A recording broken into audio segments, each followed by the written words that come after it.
Welcome to another episode of Market 100 Thursday with Herve. I really appreciate you guys. Today we are doing Baltimore, Maryland. Hey, Randall, good morning, my man. Thanks for joining us today and Happy New Year. Good morning. Happy New Year. If we could just kind of kick it off, how did you get started real estate investing in Baltimore, and specifically what type of real estate investing do you do? I would say how a lot of people get started. I was doing a lot of contracting work. I was seeing the money that was being made, and I started getting advice from people who I was doing work for. A family member of mine, they were in a spot and they needed to sell their home.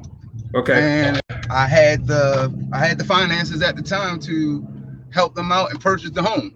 Right. And that was my first property, and I still have that property. That's actually a rental property for me. Mainly what I mainly do wholesaling, and wholesaling is just such a beautiful thing. I have two, which I guess you could consider investment properties, and then I also have my father's house.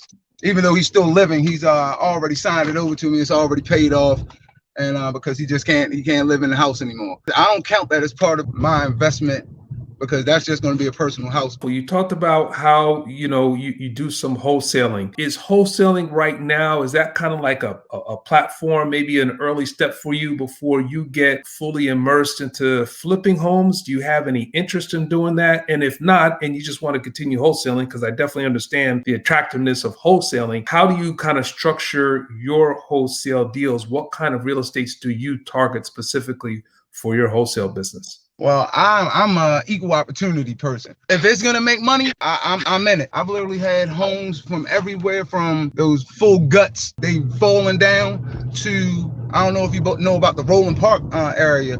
I did a deal up there where it's like I sold it for $475. The people only wanted $395. The house that was like 10 doors down was on the market currently for $1.1 million.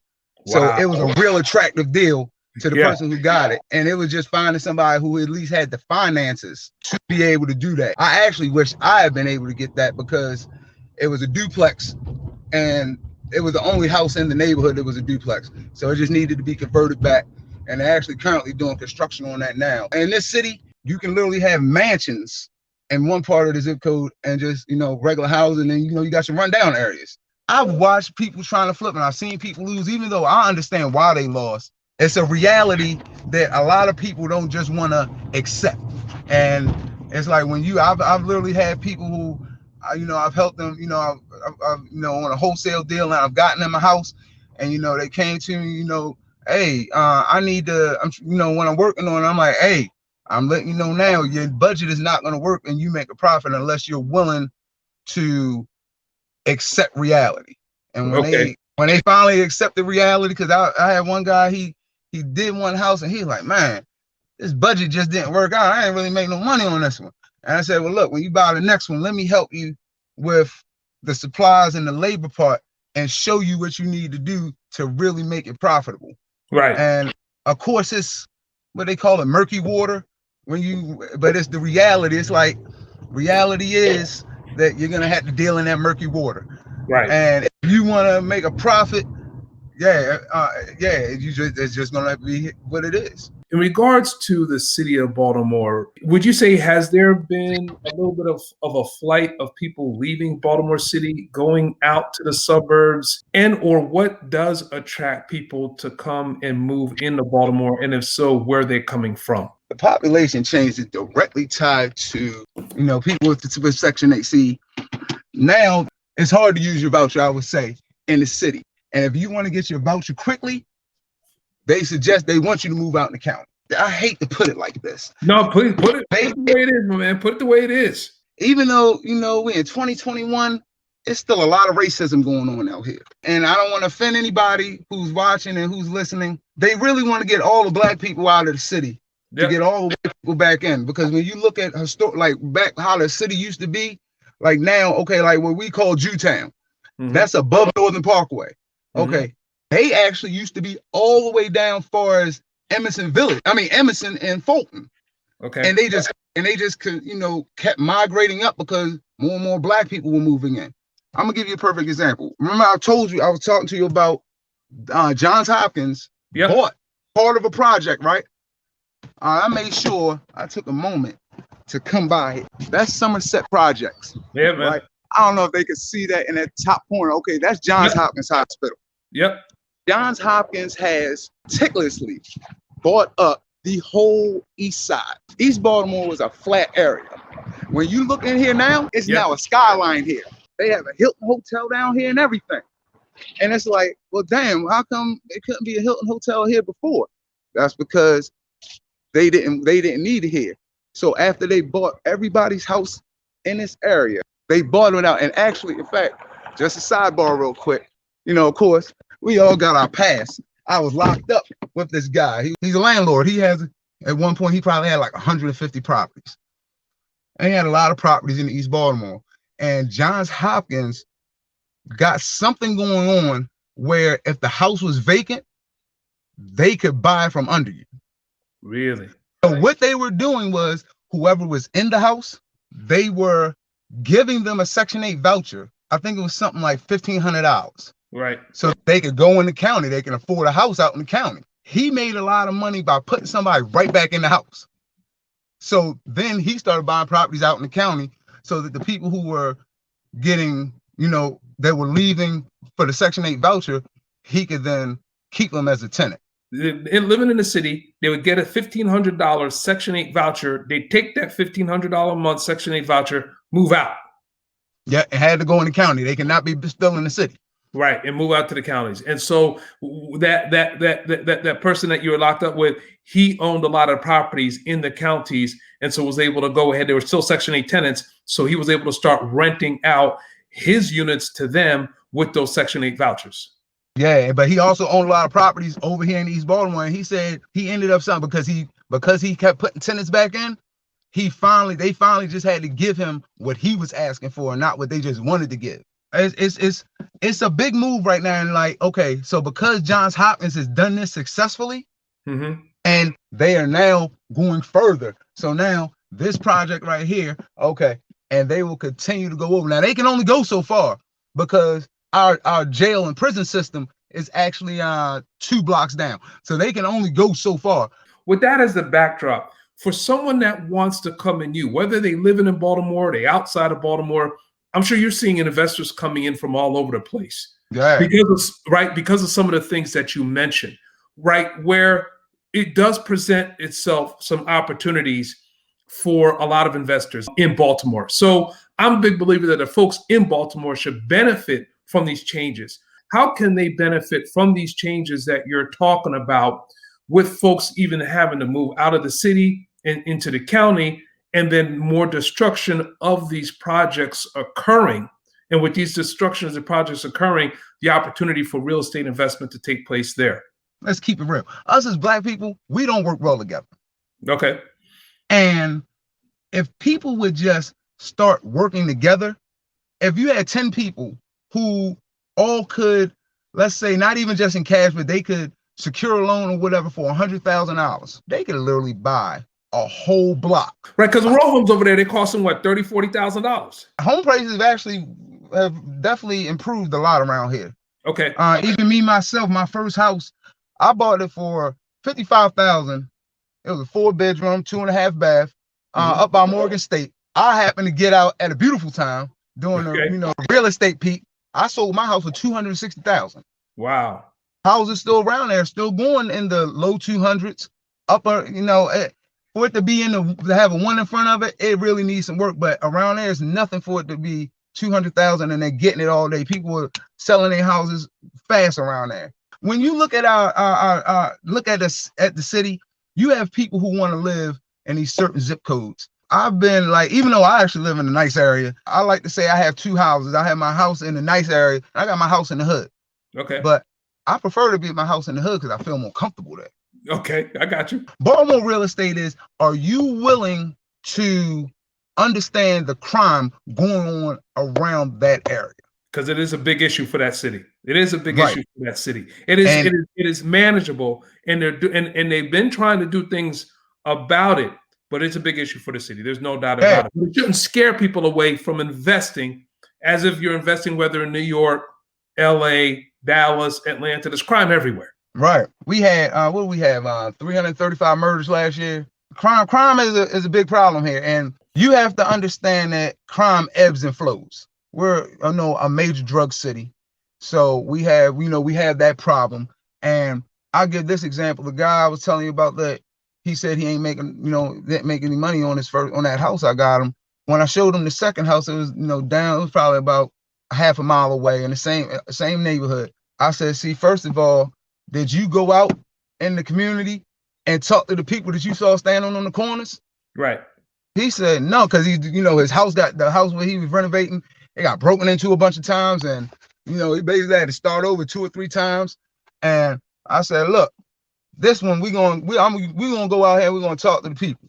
We went up to all the dope boys in the area, because see, you can't just look at certain crimes as crimes. These are really businesses that the government just deems illegal. When I took them, and because I know everybody, I took them and I talked to them, and I'm like, hey, he bought that house right there. He about to start working on it. You know what I mean? Y'all out here all day. Just make sure none of the people go in his house and mess with it. Right. All right, because he a citizen. He a legal citizen. He just trying to make some money. Right. He ain't have one problem at that property. Right. With protection. All because he just let somebody know what he's trying to do. If you just come into a community and it's just like, oh, I bought this house for $50,000. The ARV around here is $160,000. Oh, it only needs $30,000 worth of work. Yeah, I'm gonna make some money. Nah, they're gonna make you lose money, because they're gonna go in that house every chance they get and mess it up. So the idea is to talk with the folks and say, hey, listen, this is what I'm trying to do. Most of the time, they're willing to assist you because they understand, first of all, you're not somebody in the street. Right. You will call the police. So if the police are getting called by this guy who says, hey, I'm buying houses in the neighborhood, I'm fixing them up, but they keep getting broken into. The house is right here where you're conducting business at. All right, well, if that guy calls and complains enough, there's going to start being a police officer sitting on that corner, and now you can't make any money. Right. So instead of you not being able to make any money, why don't we just keep the riffraff out of my house and everybody can be happy? And everybody make money. I want to kind of bracket. I want to kind of package it for our investors here, for our listeners. Randall, if I give you a magic wand, and I said, Randall, with this magic wand, you have an opportunity to invest in whatever you want in any specific area of Baltimore, whether it's in the city or outside in one of those counties you're talking about. How would you start, and where would you start with your magic wand?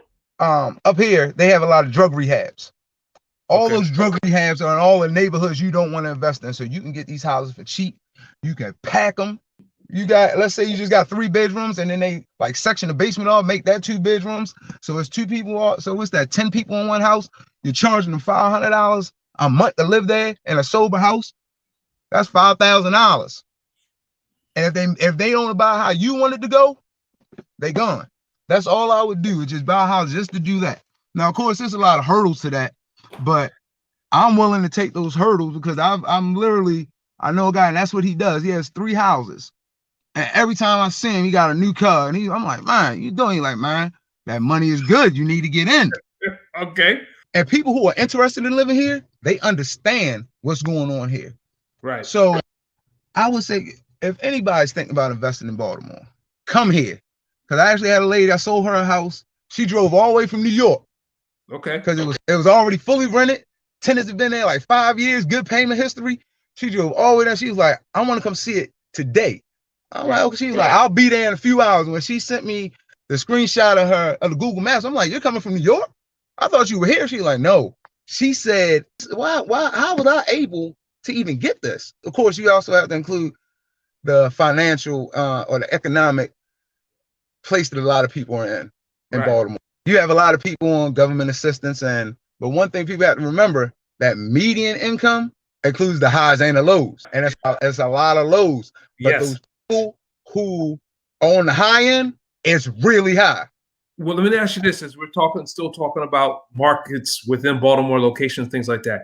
If there was a county or 2 in the surrounding areas of Baltimore that you'd be interested in investing, what county would that be and why? Columbia is actually going downhill. Yeah. Okay. All right. That's where a lot of people are taking their Section 8 vouchers at.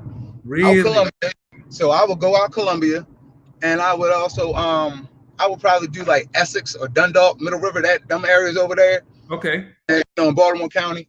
So when you talk about Columbia, so you're saying that again, folks in Baltimore City, they're getting their Section 8 $1,500 vouchers, taking it to Columbia and renting out whatever they can in Columbia. So what you recommend from an investor standpoint is an investor to buy maybe a small or mid-sized multifamily, a 5-unit, 10-unit, or something like that, and rent that out to those Section 8 vouchers. Is that $1,500, is it fixed or is it? No, I'm sure it fluctuates. See, that 1,500 number was specifically with Johns Hopkins. This is the best thing. Do not just buy the house to try to flip the house, or you're going to just rent the house. No, turn these houses into apartment buildings. So you're saying buy 3 properties, knock them down. You talk about development. No, they don't even knock them down. They just redo it right there inside. Okay, and add more inside units. of the existing structure. And add more units. Yeah. We're coming to the end of this. This is a great place to end it. I want you to hold on, but I do want to thank you very much for coming on today. This has been real informal and educational, because what you expressed with us today, no one's going to read on the internet, online, anything that you talked about. No one's going to pick it up from any place else. This is true example of feet on the street. And like you said, no high school degree, no college degree. That doesn't matter. You're a hustler. You out there in your car this morning, you out there, you doing it. You're hustling. And that's what's going to drive your success. All right, everybody. Hey, listen, how about that? I think some of the things that I picked up is specifically that you have to be careful where you go, but you have to understand some of the movements that are taking place and who those movers are. John Hopkins has a lot of influence in Baltimore. Mount Sinai, a lot of influence in Baltimore. So if you're interested in where they are moving in regards to where they're going to be putting some of their employees and their workers, then you go to those areas near those hospitals to invest in, right? And you're renting out your small multifamily to the workers at those particular employers. Then there's the outskirts, like he was even brought up my prior hometown, Columbia, Maryland, which is 25 minutes south from Baltimore. Let me tell you, that's one of the highest income towns in the state of Maryland. But he gave you some insight that folks that are on Section 8 in Baltimore are being given their $1,500 vouchers, and a lot of them are moving to Columbia, because I'll tell you straight up, I was just there over the holidays visiting my parents. It is a beautiful place to live. Great school, nice shopping, great employers, and so on and so forth. So look, I hope you enjoyed it as much as I did. Take care, everyone, and be well.